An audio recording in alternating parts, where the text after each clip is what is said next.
Сәлем достар, сіздермен бірге білімді бол дәрігер каналының лекторы. Сіздермен бірге бүгін біз жасуша мембранасы деген тақырыпты талдайтын боламыз. Біз білеміз, жасуша мембранасы бұл билипидті қабаттан тұрады дейді. Яғни билипидті қабат дегеніміз бұл міне. Енді бізде жасуша мембранасында липидтер болады. Фосфолипидтер, сфинголипидтер, гликолипидтер және холестерин. Енді соның ішінде біз фосфолипидке тоқталайық, себебі ең жиі кездесетіні осы. Енді фосфолипидтер біз білеміз, бұл жерде оның басы және құйрығы болады.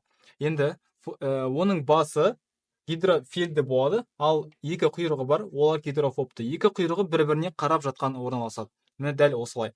Енді неліктен оның басы гидрофильді, ал құйрығы гидрофобты? Себебі осы гидрофильді басы арқылы бұл сулы аймаққа қарап жатады.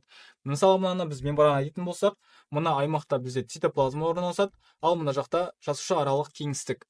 Жасуша аралық кеңістікте де жасуша аралық кеңістіктің сұйықтығы болады, ал ішкі жағында цитоплазма болады.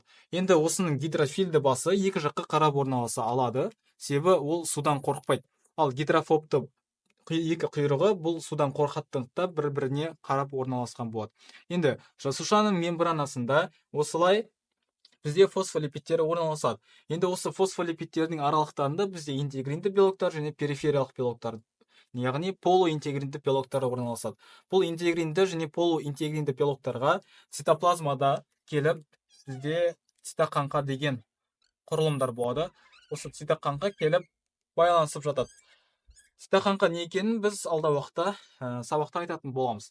Енді жасушаның мембранасы сұйық күйде болуы мүмкін, немесе қатты күйде болуы мүмкін. Егер де жасушаның мембранасы қатты күйде болатын болса, оған организмдегі температура әсер ететін болса, ол 20%-ке дейін көлемін ұлғайтады. 20%-ке дейін көлем ұлғайтады, яғни ісінеді, нәтижесінде липидтердің өтуі жақсарады. Яғни заттар ол арқылы жақсы өте алатын болады. Ал егер де қатты күйде болатын болса мембрана, ол арқылы заттардың өтуі қиындай түседі. Енді жасушаның мембранасында липидтер бар.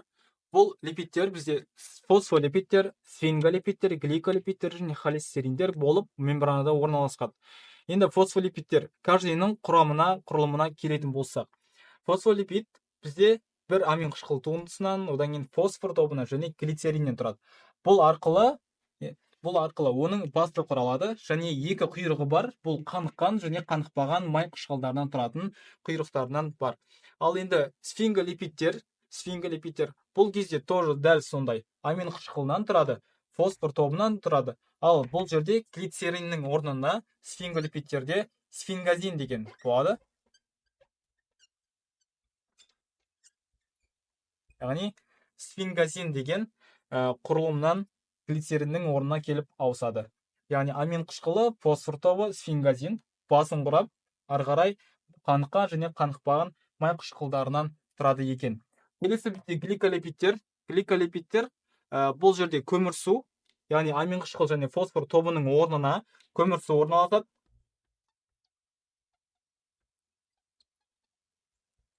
Және сфингазин.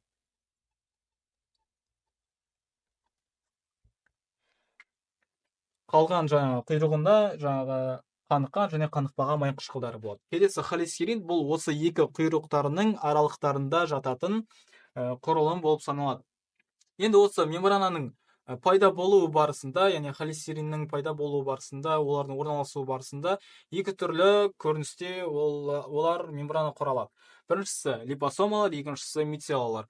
Енді біз күнделікті тағам қабылдаймыз. Тағам қабылдаған кезде біздің организмімізге әртүрлі витаминдер түседі. Енді витаминдердің бізде білеміз түрлері болады. Майда еритін витаминдер және суда еритін витаминдер. Бірақ екеуінің организмге еніп, ары қарай асқазан ішек жолдарына, лимфаға, тамырға сіңірілетін жолдары екі түрлі. Яғни бізде соған байланысты липосома және мицелла деген екі түрлі құрылым бар.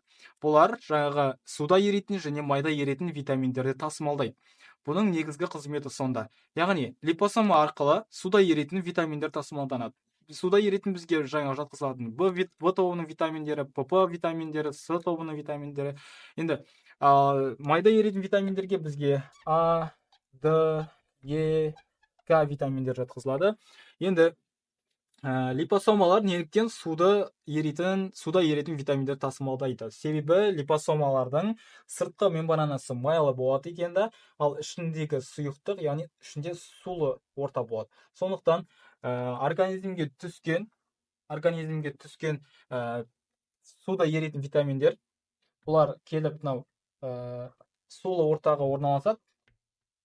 Осы арқылы асқазан ішек жолдарында лимфа тамырларына, қан тамырларына сіңіріліп, ары қарай жолына кетеді. Ал АДЭК, яғни майда еритін витаминдер, бұл жерде мицеллалар наоборот сыртында сулы капсуласы болады да, ішінде майлы орта болады. Сондықтан мына витаминдер АДЭК бұл осы жақта орналасады. Ары қарай лимфа тамырларына тасымалданады, одан ары қарай тұрын көзге кетеді, өкпе сабауына. Сол арқылы бауырға барып, ары қарай өзінің қызметін атқарады екен.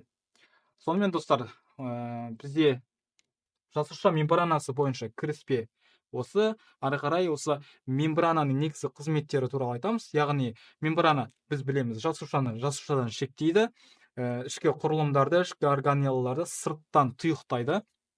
Одан кейін өткізгіштік қасиеті бар. Оның ішінде таңдамалы өткізгіштік, яғни натрий, калий, кальций, глюкоза, әртүрлі, яғни одан кейін, например, миоциттерде болатын болса, оның жиырылуға да қатысатын қызметі болады.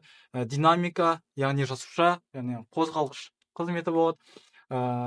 Жасушадан жасушаға келетін сигналды өткізетін, жасуша аралық түйісулерге қатысатын қызметі бар. Оның барлығы туралы біз келесі сабақтарда айтатын боламыз.